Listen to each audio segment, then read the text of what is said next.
In today's video, I'm going to teach you the key elements to hitting a professional quality overhead and also show you how practicing the overhead can really help the performance of your serve. The overhead is widely considered one of the most difficult shots in tennis, partly because of its complexity and also because most of us don't practice the overhead enough. For me, I like to practice the overhead a lot because it really helps my serve, and it also, when I get into that critical point in a match and I do get that overhead, I feel confident in playing the overhead, and I think it really does have a major impact on the psychology of a match. If your opponent lobs you on a critical point and you fluff the overhead, it really can be demoralizing, but if you can put the overhead away with confidence and play it, and it can really be a momentum switcher in a match. One of the key differences between playing an overhead off the bounce versus out of the air is both footwork and racket preparation. Let me show you what I mean. When you play an overhead off of the bounce, you're going to adapt to the ball and move to the area of the ball with your hands right next to you, right in front of you comfortably. So I'm running into the area of the ball, and it's only when I turn to play the ball that I lift my hands and make my adjusting steps. So I don't spend a lot of time in what would be considered a trophy style of position, because if I'm running around the court like that, trying to get in position for the ball, it's very awkward to run with your hands up. So we're not going to do that. So really make sure you run naturally to the ball, and then as you get near the bounce, that's where you're going to make your turn with your feet, and once you get into the turn, now your steps are going to go from running steps, and they're going to go to adjusting steps. So like this, here, or here, or here, or here. So I can make these little adjusting steps with my hands up, but that's only going to happen for a second or two. I'm only going to have my hands up long enough to get set up and then play the ball. The next key element you're going to focus on the overhead is the non-dominant hand. The non-dominant hand is going to make any grip adjustments to get to a continental, and it's also going to help you prepare the racket and coil your shoulders simultaneously. So when you're coming in to play the ball and you've turned with the feet, let your left hand coil your shoulders and set the racket up. And once you get here, now you can separate the hands and get into what would be considered a trophy style of position. Okay?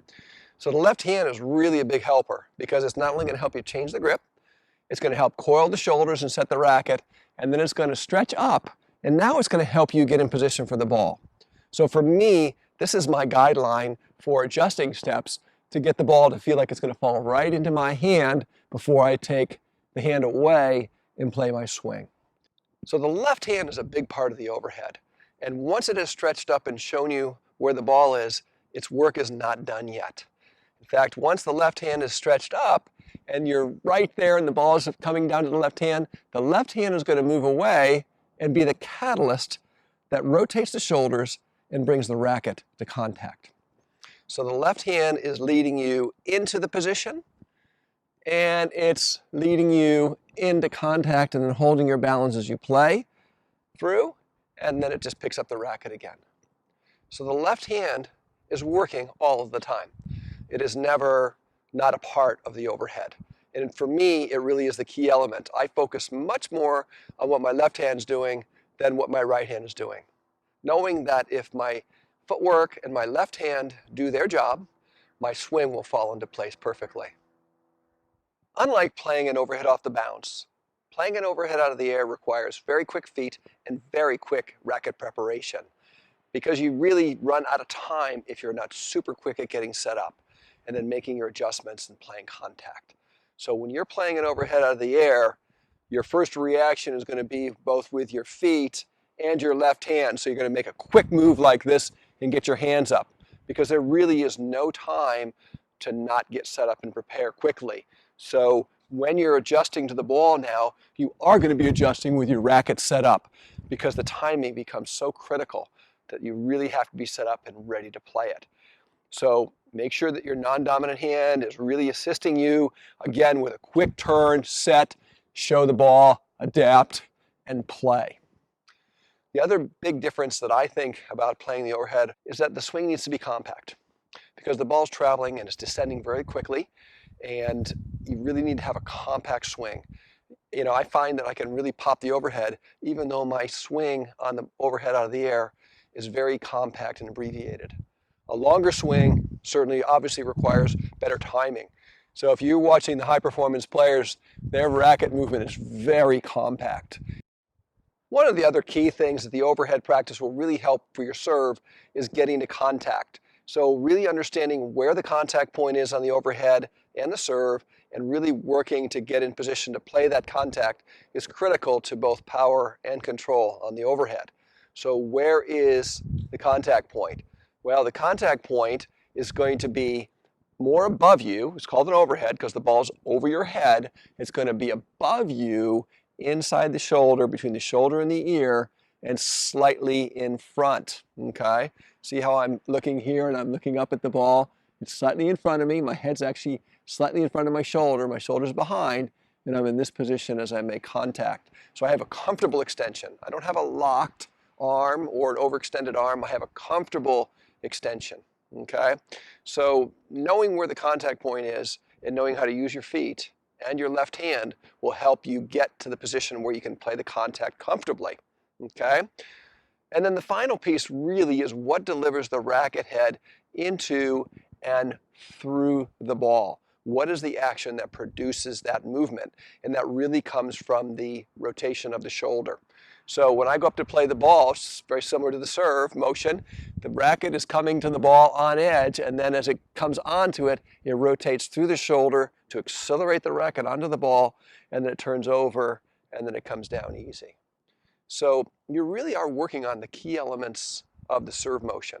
The grip, the racket drop, which is just natural if you're relaxed, getting to contact, and understanding how the shoulder power really delivers the movement through the ball.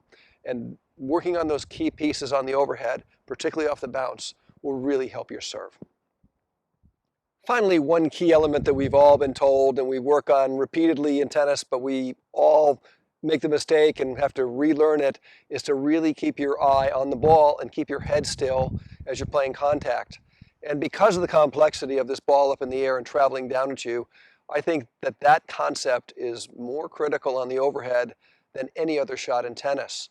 So how do you practice that? Well, if you're out with a friend or a partner and you're practicing, I would say don't even look until you hear the ball hit the fence. So you play it, and now I look. See that? So you just got to keep practicing the ideas that you want to have happen naturally in a match.